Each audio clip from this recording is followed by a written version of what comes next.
Imagine the week that we've had and that you've got somebody with some experience in disaster and emergency management speaking. I wish it was a different week, but here we are. I acknowledge the traditional custodians of the lands we gathered here today, the Wurundjeri people, and pay respects to elders past, present and emerging.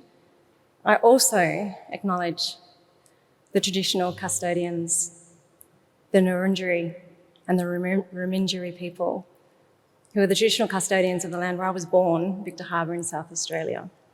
And I acknowledge their over 60,000 years of connection to land, water and animals. How many times have you been to a presentation and the good stuff comes at the end, the last slide, when the speaker's being wound up and you think, I really wanted that to be the first slide. So I thought today I would start with my figurative last slide. This is what it would say. It's a quote by Maya Angelou. For we are more alike, my friend, than we are not alike. For we are more alike, my friend, than we are not alike. And there'd be a second quote on that last slide that says something that Rumi said. Out beyond the ideals of right and wrong, there is a field, and I'll meet you there. I love those quotes, and I think they're really prevalent to what we're talking about today. My second to last slide is the call to action. It's the thing that revs you up and gets you excited, so I'm going to do that at the start. And my message, we've heard it a lot today. I hadn't seen the previous presentations, but we are all in sync, so we're all saying the same thing. My second to last slide says, believe in your power and have hope in what you can do. Each and every one of you has the power and the magic to make a difference on your own, with the people at your table, or maybe even with people that you haven't met yet. Tiny little things make a difference. And if I'll use an example from today, when somebody offers you water and they present it in a plastic bottle, say no thanks. Have you got that in a glass? Little decisions that we make every day make a big difference. So let me backtrack a little bit. Interestingly, 4 years ago at the United Nations International Women's Day event in Melbourne, I was sitting down there. I was sitting at a table with 9 women who had roles to play in emergencies and disasters. And we were particularly excited to attend the event because there was a focus on women in disasters and the unequal impact that disasters have on women and girls around the world. We felt that really resonated with us. During that breakfast, one of those women sidled up next to me and she said, Amanda, I've got this idea. What do you think about establishing a network for women that work in emergencies and disasters? And I didn't even hesitate. And I said, oh, absolutely, we need that. Let me know how I can help. I'm in. So less than a week later, 3 of us were sitting around having coffees in a coffee shop, wondering and dreaming and guessing what this network might look like. We went out to our trusted friends around Australia, women who worked in the sector, and said, what do you think? And we were absolutely bombarded with notes and letters of support and encouragement. And we knew then there was no going back. This thing was happening. And so that's the birth of the Australian Women in Emergencies Network, as we originally called it. It is now the Australasian Women in Emergencies Network, because very quickly our Kiwi cousins reached out and said we'd love to be a part of that as well. And now even more broadly, women in the Pacific region as well, and even more broadly. So we did joke about having, how would we celebrate having 100 members perhaps in 12 months' time? Well, little did we know that in a month we'd have 100 members, in 6 months we'd have over 500 members, and within a year we'd have over 1,000 members, women and men, from around Australia, New Zealand and further afield. And what was really important about this network was that not just about women, celebrating, promoting and recognising women who have those roles in emergencies that you see, lights and sirens and uniforms. It was that, of course, but it was so much more than that. Women have incredible roles that they play in emergencies that you never see and they probably don't even realise. I'm just going to go back to, just for fun, 1955. The Black Saturday fires in the Adelaide Hills on the 22nd of January 1955 were pretty bad. And there was a man who left his home and went out with other men in the community to fight those fires. While he was away, the fire was actually impacting his home. At his home was his wife and 4 children. Now, the role that his wife, that woman, played on that day, incredibly important, unrecognised and probably not really spoken about much, certainly not in a broader context.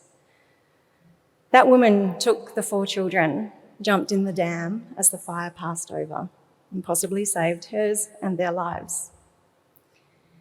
So when you read stories about that Black Saturday fire in 1955, you'll read that 2 firefighters lost their lives, over 40,000 hectares were burned. But you won't read about that woman who saved those lives. That woman was my grandmother, Patricia Rose Lamont. One of those children was my 9-year-old father and my uncle and aunties. So if she hadn't taken that action, I might not be standing here talking to you today. It's pretty powerful. So the role that women play in emergencies and disasters, often unrecognised, unseen, unreported, it's really significant. It's really powerful. And we wanted to celebrate and recognise those women who aren't always seen in the uniforms, lights and sirens. So that's why I was really passionate about establishing a network that recognised the broad role that women play in emergencies and disasters, the ones we see and the ones we don't see. So a little bit about our logo. It's a yellow circle. Yellow is my favourite colour, but I didn't unanimously choose our colour. Yellow is a colour that represents warmth, sunshine, connection, creativity, opportunity, new ideas and new ways of doing things. It's the colour that we see most easily on the colour spectrum. So we thought that represented accessibility, inclusion and thinking broadly. It's also a colour that you'll see often in emergencies because we see it easily. It provokes response and action and makes people take notice. And the circle. It's round, it's smooth, it's encompassing, it protects what's inside. It's really easy to move a circle. It gains its own energy and momentum and power. And in First Nations art, you might know that circles are often used, circles or concentric circles, to represent a place of gathering, coming together, a fireplace, a campsite, a meeting place. So that really represents well our network of women. It's warm, it's fun, it's exciting, it's creative, it's doing things differently and new, it's secure and it's safe. And I often get asked in my role with the Women in Emergencies Network, okay, so what is it that women do that's better than men? What do they do differently? And my answer with a smirk is always, it's not the question, it's not the point. The point is, and I used to say, #us too. What we're saying is we do all of those things too. And for all of this time, we keep seeing men on the front page of the paper and top of the stories, fighting fires and sandbagging and chainsawing. We wanted everyone to know that we do those things too. And it's not necessarily better and it's not necessarily different, but us too. We wanted to recognise and promote the role that women play. We also wanted women to be seen doing those roles because you may have heard that expression, you can't be what you can't see. We wanted women who aspired to have those roles, and even today women have come up to me and said, oh yeah, I've always thought about doing that. Well, stop thinking and do it. Women are out there and they're doing it. It's happening. We've got a lot more to do. When I was firefighting during the 2019 and 20 bushfire, I was on strike teams in New South Wales and Victoria. And you know what? I was on fire trucks with 50-50 men and women. Half of the people on my truck were women. And we were doing all the roles. We were doing the same roles. Might I suggest sometimes more, while some of the men stood around with a clipboard checking that we were fighting the fire properly. So it is changing. It looks different now on the front line. Women are up there doing those things. And I actually recognise different things, different skills that women bring and that we were doing in the firefighting. Yes, we're on the end of the hose. Yes, we were doing hard stuff. But on one particular occasion where we had a particularly challenging situation and we got out of that and we were recovering and resting on top of a hill, it was the women that were reaching out to others on the truck saying, is everyone okay? Has everyone got some water? Are you okay? Now, yeah, there's a stereotype that that's what women do. But yeah, that's what women do. So not only are we doing all of those jobs that the men are doing, we're doing more, and that comes really naturally to us. I'm not saying men don't do that. I'm just saying us too. You too. For we are more alike, my friend.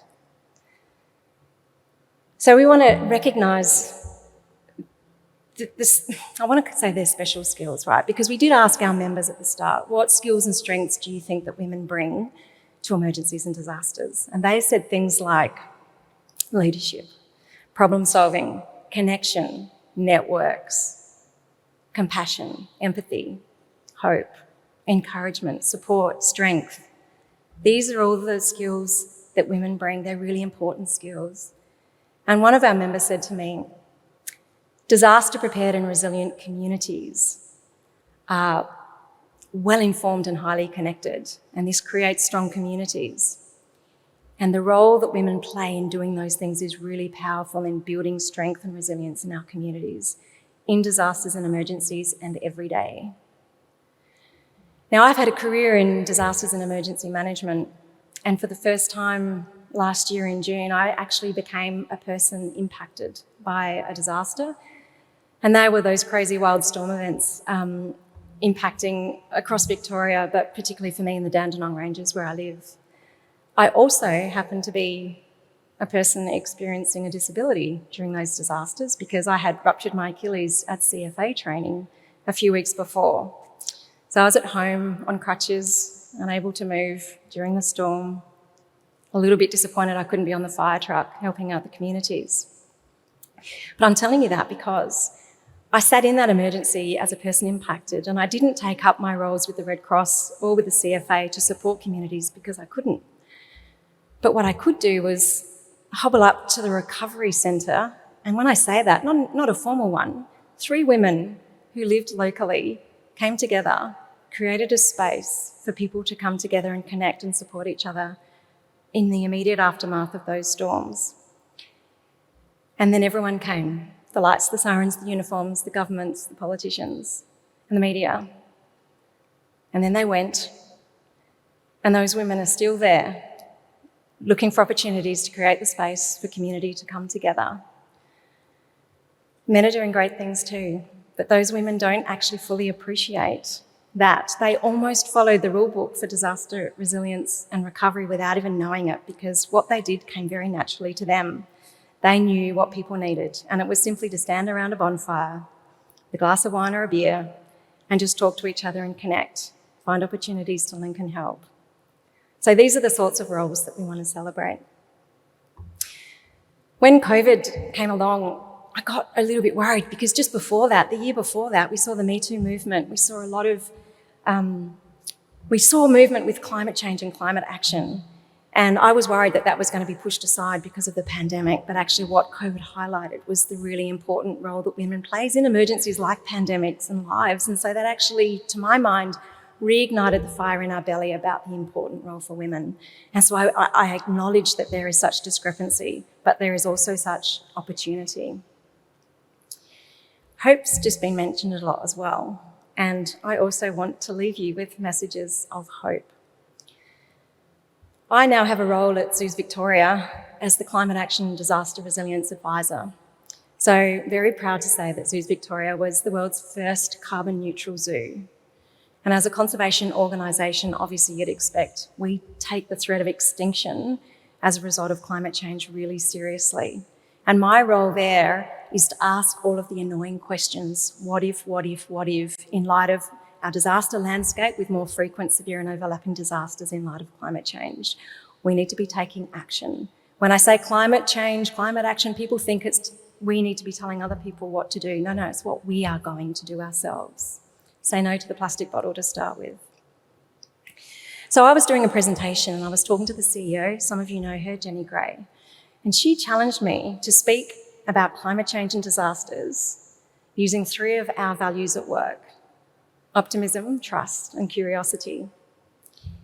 Now that freaked me out a little bit because for 10 years or more, I've been talking about climate change and disasters using words like catastrophic, chaotic, crisis, loss, suffering, severe, terrible, horrible. And I was challenged to talk about disasters and climate change with these different words. And you know what? It was really easy. I nailed it. And that was actually really life-changing because now I find myself irresistibly drawn to talk about hope and opportunity. And so for you, I want to say, be curious, ask questions, be trusting. And if you trust where your information is coming from, that will give you hope, I promise you. I heard just last week at the UN Security Council, somebody said, there is probably going to be lots of injuries, loss of life. And get this, they said, loss of hope for the future. That was the first time I'd ever heard anyone say loss of hope for the future was something just as serious and just as devastating as loss of life. And I agree. The worst thing we can do is lose hope. Hope is important. Somebody said to me in a talk I did last week about hope and optimism with climate change, they said, how do you stop making it sound like spin? I hadn't never really thought about it because for me, it's not spin. I really believe it. So I'm not spinning. And, Jane talked about talking from the heart, not from the head. Well, that's what I do because I believe it. So I hope this doesn't sound like spin. Do want to say as well, my final word, or second final, don't use hope as a reason to take no action because she'll be right. Use hope as a reason to take action. I'll leave you with those words, and I just want to say again as well, for we are more alike, my friends, than we are not alike. Thank you.